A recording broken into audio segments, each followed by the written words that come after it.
Today I'm going to be reviewing my book David and Goliath: How Independent Retailers Can Take on the Giants and Win. Now, as you can see, there's two colors, the orange book and the blue book, but inside it's the same material.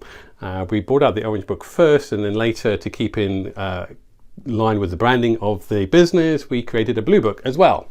So in the book, I speak about 5 steps that you can take to help you to overcome the giants in your industry. And the very first thing is, it's really important to identify who your ideal customer is. That's a crucial part of the first step, and we're speaking about that a bit later on. The second part is being able to create a compelling message that resonates with your ideal customer. Third, it's really important to have a product ecosystem, so it's not just about a single range of products.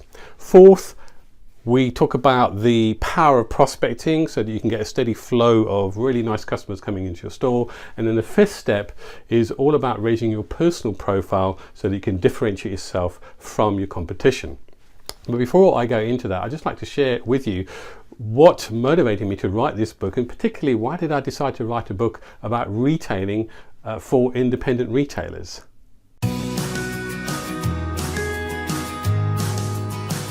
Welcome to Specialist Retailers, your key to attracting a steady flow of great customers.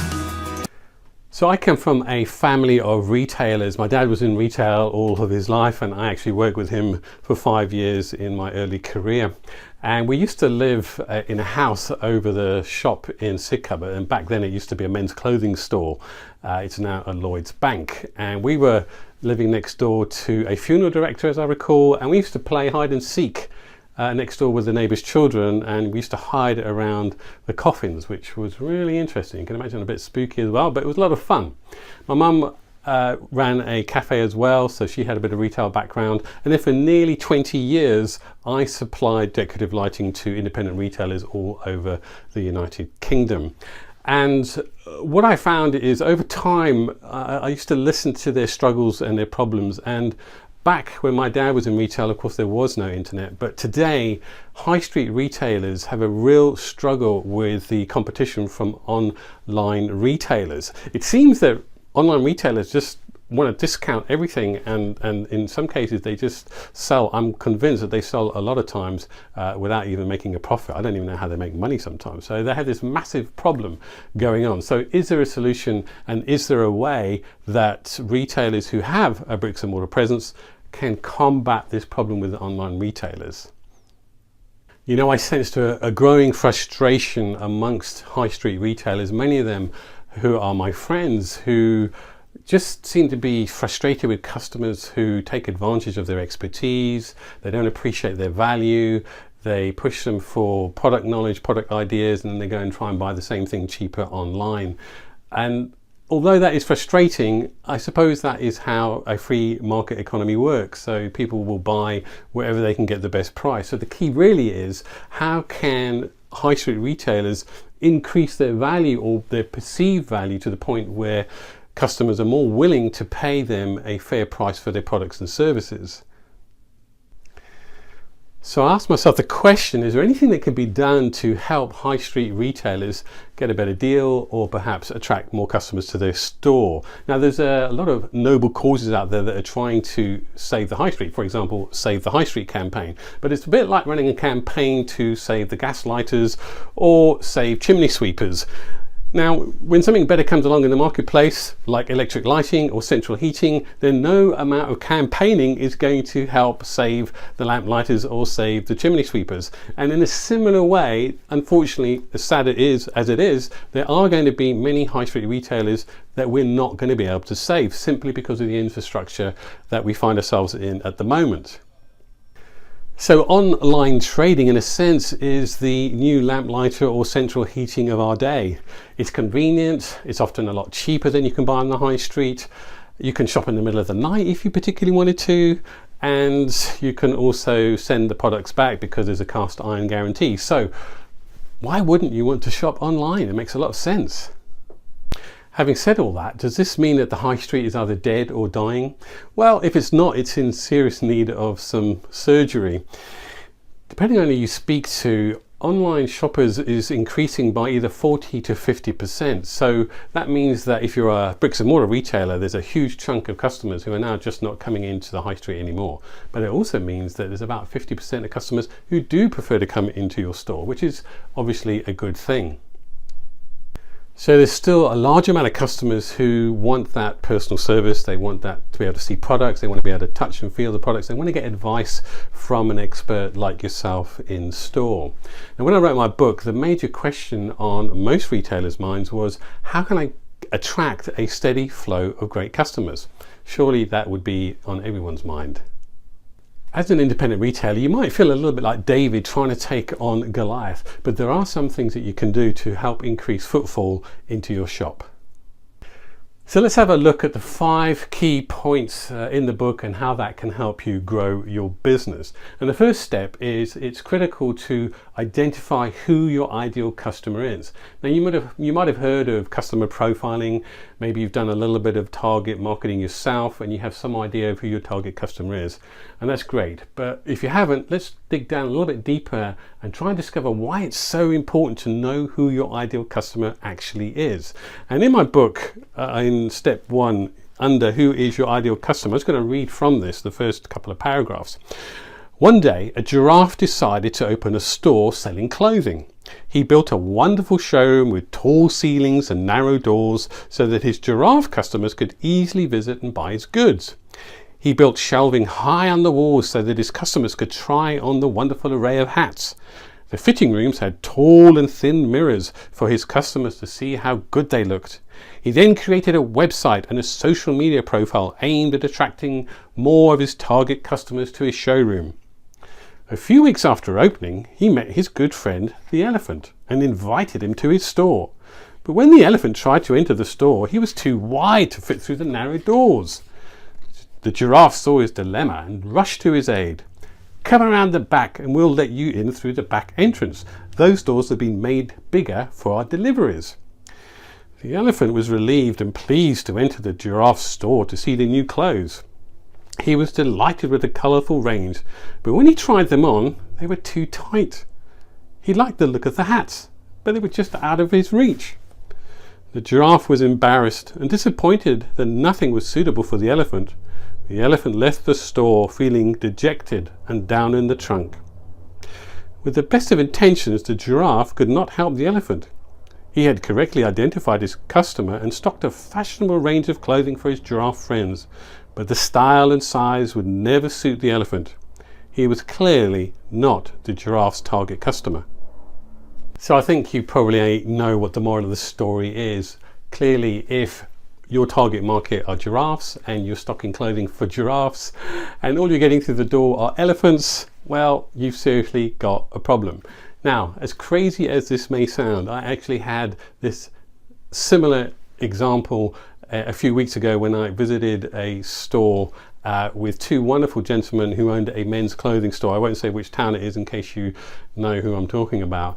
And these wonderful gentlemen were in their mid-50s. They had a men's clothing store and they knew their stuff. They were passionate about their business. They were experts and they'd had many years of experience in selling men's clothing store. The showroom was stunning, beautiful showroom, lots of lovely clothes in there. But when I asked them who their target customer was, they struggled to give me an answer straight away. But after a little prodding, they finally came up with the answer that their target market were men between the ages of 50 and 65. They were the kind of customers who were coming to their stores and who were spending quite a bit of money with them. And yet it was very interesting that when we had a look at their website, all of the modeling for the clothing was being modeled by young 20 to 25-year-olds.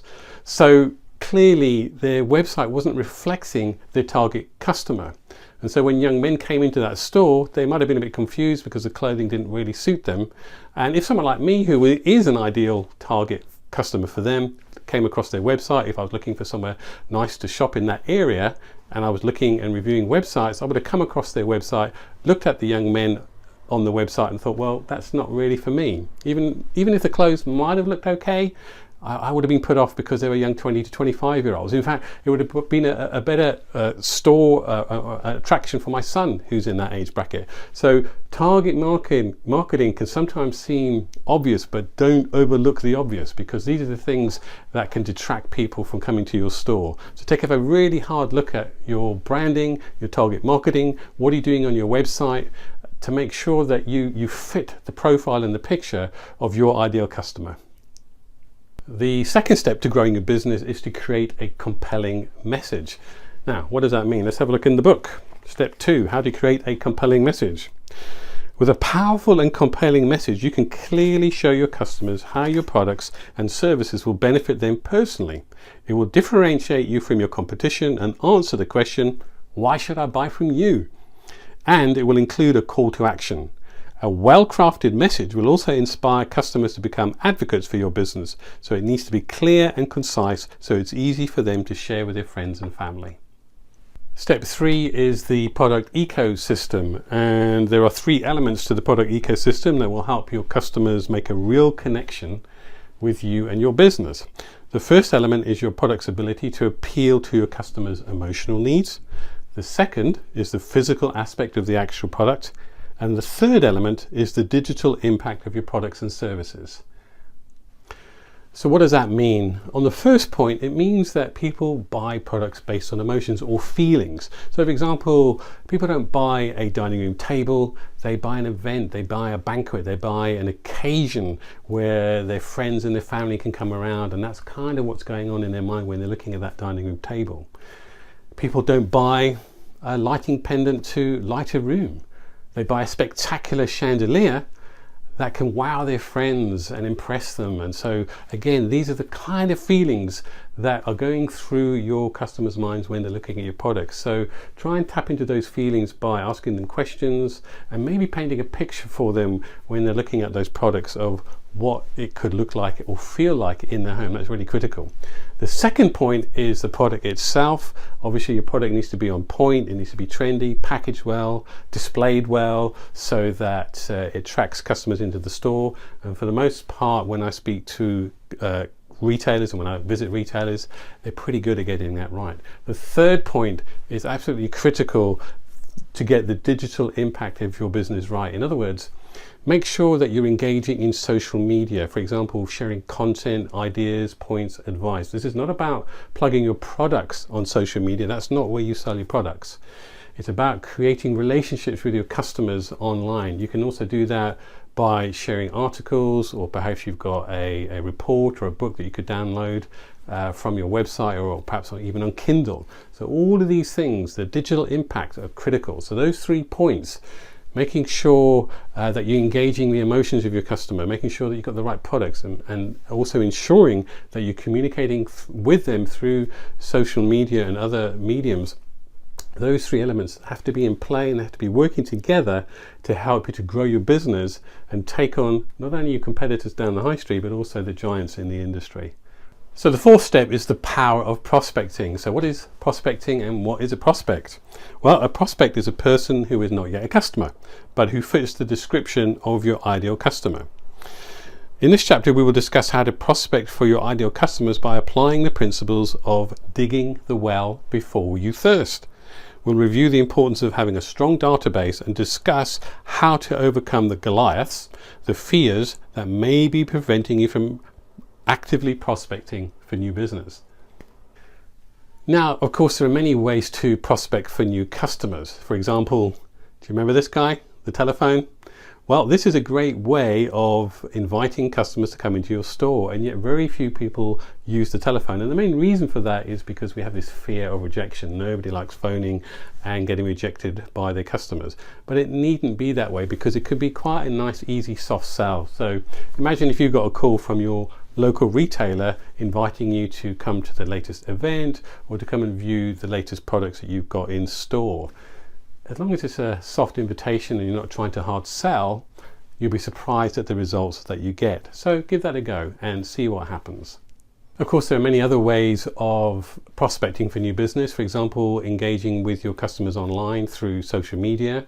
and sharing content, perhaps creating some kind of a forum, a discussion point that you can chat about with them. The important thing is when you're creating content or engaging with customers on social media, that you need to get to a point where there's a call to action where you can get an exchange for their email. So for example, my friend Jerry Cheshire from Surrey Beds, he has this lovely report called 7 Mistakes That People Make When Buying a Bed. And it's brilliant because, you know, when he gets chatting about that, or people see it on his website or on social media, he says, well, look, why don't you download my report? It's a free report, and you can pick up some tips on how to get a good night's rest. Here's the trick. When they download that report, in order to get that report, they have to exchange emails. So again, a nice soft sell. It's not a hard sell, but he's got that list that they've agreed that he will send them some promotions, some invitations to store events or anything like that. So make sure that you've got some kind of a call to action at some point on all of these engagements, whether it be on the phone or whether it's on social media. Of course, the biggest source of gathering good quality prospects is from your database, or at least you need to try and transfer those people who are engaging with you on social media or through your telephone prospect onto your database. This is absolutely critical because this is where you're going to be upselling and selling add-ons to your customers and letting them know about events and promotions in your shop. So as Paul Mahoney says in his book, Rethink Social Media, your database is your business. The more targeted people on your database, the more people you can help and the more sales and customers you will be able to attract to your business. Most business should make an average of at least £1 per person on their database per month. This is the formula that puts you in control. If you want to make an extra £10,000 per month, your goal is to build a database of 10,000 people in that niche. This simple formula can put you in control of your financial future. So some very wise words there from Paul O'Mahony. So the 5th step is about raising your personal profile. Now, I've traveled the length and breadth of this country for nearly 20 years, visiting various retailers around the country. And for the most part, they are very good at what they do. The problem is that very few people know about that. Maybe they're regular customers and perhaps they're friends and family that those customers tell. Now, there's a golden opportunity for retailers in this country to be able to share that expertise and that knowledge with literally thousands and thousands of people throughout the country and even the world. In 2012, James Wright and Jake Patterson founded their first store, Watershed, in Newquay, Cornwall, which was a shop that sold customized surfboards and stylish clothing. Their target market were dedicated surfers who wanted high quality products and surfboards. Now, of course, the problem was that they were hundreds of miles from anywhere. So whilst they attracted a good measure of their local clientele, how could they attract a wider audience from around the country? They decided to take advantage of social media to get their message out to a wider audience. So they shared articles, photographs, videos of the beautiful scenery in Cornwall with the backdrop, with their products and their clothing. They started to interact with their customers on social media. They even told them about the latest weather conditions and what the surfing conditions were like down there in Cornwall. And so people who are living maybe hundreds or thousands of miles away could get a real sense of what was going on down there in Newquay, and more particularly in their shop and in that surrounding environment. At the time of recording this video, they have 31,000 followers on Instagram. So all of a sudden they've gone from a tiny store in a tiny town in the sort of southwest part of England to a store that is suddenly known all around the country and all around the world. So you may want to think about ways that you can engage your customers online through social media by interacting with them, because all of a sudden you can get a whole bunch of followers and customers that you'd never had before. So in summary, the 5 points are: first, know and understand who your ideal customer actually is. Second, create a compelling message that resonates with your target audience. Third, make sure you have a product ecosystem so all 3 of those elements are in place. Fourth, have a powerful prospecting campaign. And fifth, raise your personal profile, because that is what makes you unique and differentiates you from your competition. So to finish, I'd just like to read from the conclusion of my book.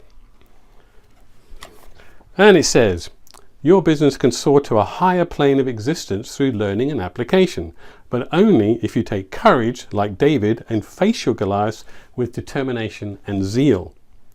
Having courage is not a one-off event. Courage needs to be cultivated and used regularly. As an independent retailer, you will be challenged with problems every day. Like Goliath, they are relentless. At some point, you have to face the reality of your situation and do whatever it takes to make the changes you need to soar to a higher plane.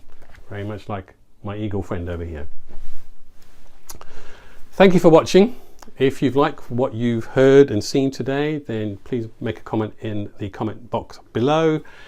You can subscribe to my YouTube channel as well, and if you'd like to get hold of this book, you can click on the link below, and that will give you an option to download a Kindle or to buy the paperback version. Thank you very much for listening and watching. I look forward to catching up with you again next week. Have a great time.